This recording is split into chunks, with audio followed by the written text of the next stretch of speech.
All right, so as we all grow as entrepreneurs or salespeople or individuals, there's always these little barriers that are hard to overcome, and they typically are at certain success levels. So like if we just talked about originators for a minute, like I think if you looked at historical loan officer volume data, you'd see LOs grouping right around these certain numbers. And I'll share with what they are.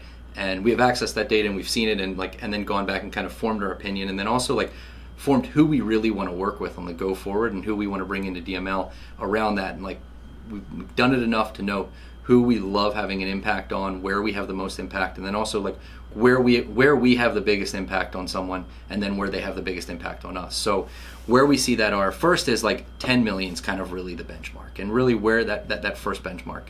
You know, if you can get past 10 million, what it really means is you're a good salesperson.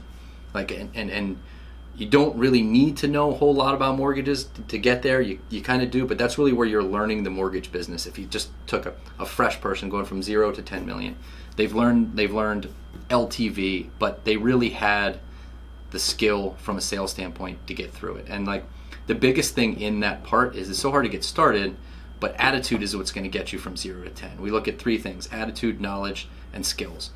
If you don't have the right attitude, it doesn't matter how good you are from a skill standpoint or how much you know. It really doesn't matter. If you don't believe you're going to be successful, if you aren't open to coaching, if you aren't open to getting better, you're not going to hit that first milestone. So attitude's always the most important thing we look at bringing someone into DML. The next one's 30 million.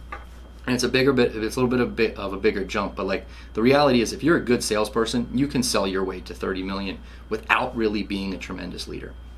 And during that time, like you're not going to sell 30 million or you're not going to close 30 million in volume without having added people to your team. Now, it doesn't mean you have to be a good manager at that point. Like there's plenty of bad managers that get to 30 million. It's just that like we all have to fail to succeed. So, you know, there's a saying that we like, which is you never lose, you only learn or you win.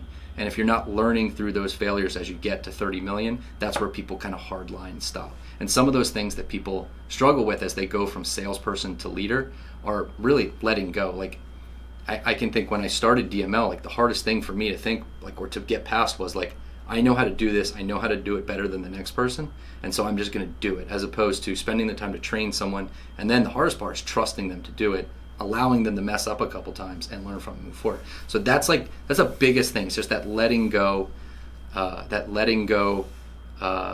challenge as we go from 10 to 30 million.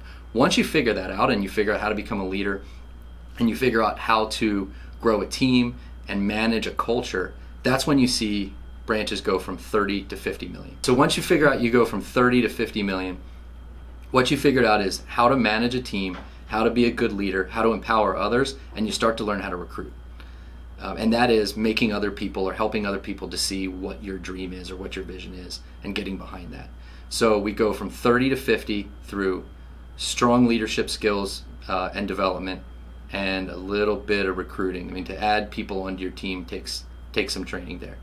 Once we start to see 50 million, 50 to 100 million is really the next barrier. Once you kind of hit 100 million, it's just kind of up to you how motivated you are. But to get from 50 to 100 million is where you go to that next level of empowerment and then start to replicate yourself. Start to add higher level people onto your team. Start to really trust and understand what are your priorities and what are you good at. And from that standpoint, like a priority on your team from your job role as you develop your job role is what are you good at and what makes you money. Anything that you're not good at, you don't like doing or doesn't make you money, you have to hire someone and leverage that skill.